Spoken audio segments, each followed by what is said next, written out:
Il a l'habitude des adolescents difficiles. Bonjour monsieur.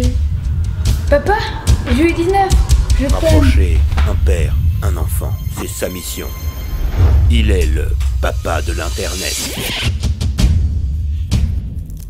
Bonjour, je reçois aujourd'hui une lettre de Françoise. Françoise qui me dit « Papa de l'Internet, la semaine dernière, prétextant une difficulté en mathématiques, mon fils a invité une jeune camarade de classe pour l'aider dans sa chambre.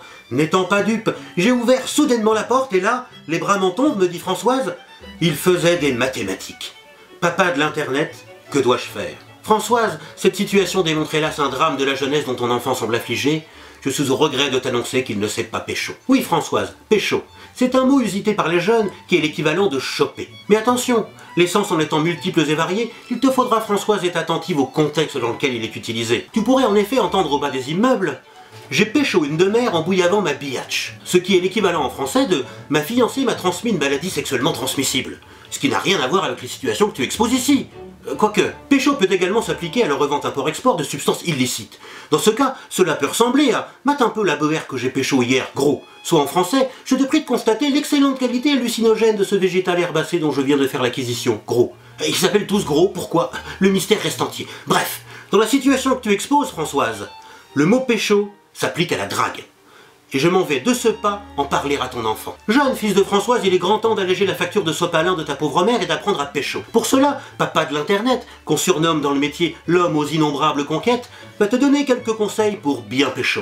Il faut dire que papa de l'Internet pèse dans le game de la drague. Afin de concrétiser tes projets de rapprochement, tu pourrais utiliser l'humour.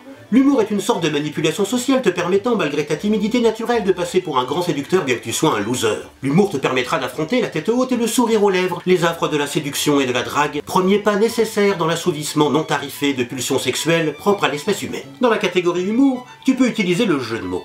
Le jeu de mots te permet de faire passer en douceur des informations sur cette pulsion qui déforme ton pantalon, mais aussi de faire des suggestions subtiles sur ta manière d'envisager le futur proche avec la demoiselle sur laquelle tu as jeté ton dévolu. Pour cela, la langue française regorge de métaphores innocentes et pudiques comme pipe, poireau, ou alors chatte. Et mignon.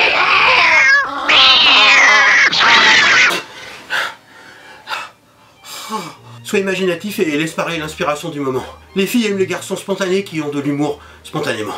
Bref. Tu peux également tenter l'autodérision, qui est une forme appréciée d'humour. L'autodérision permet de montrer que tu ne te prends pas au sérieux et que tu peux rire de toi. Bien sûr, cela fera d'autant plus rire si tes tares physiques et mentales sont nombreuses et invalidantes. Ainsi, les acnés dévastateurs, les strabismes, les bégaiements, les pieds beaux et autres malformations congénitales sont source de joie inépuisable.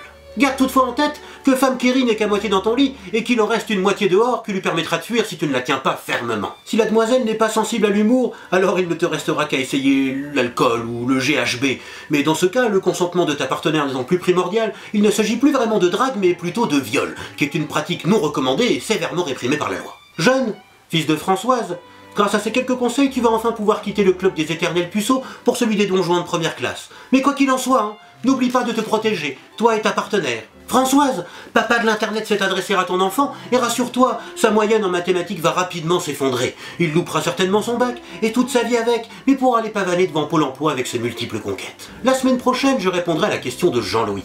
Jean-Louis qui me dit « Papa de l'Internet, ma fille s'habille en gothique mais refuse de venir avec nous à l'église, que devons-nous faire ?»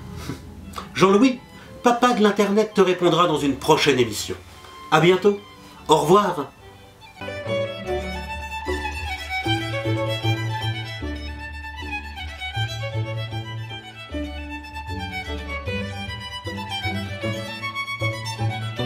Allô? Oui, bonjour madame.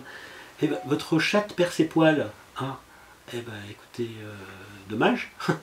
Mais moi je peux rien faire pour vous, hein. Non, non. Ah non, non, non. Ben non madame, désolé. Appelez la SPA, hein, essayez la SPA. Voilà, merci. Au revoir.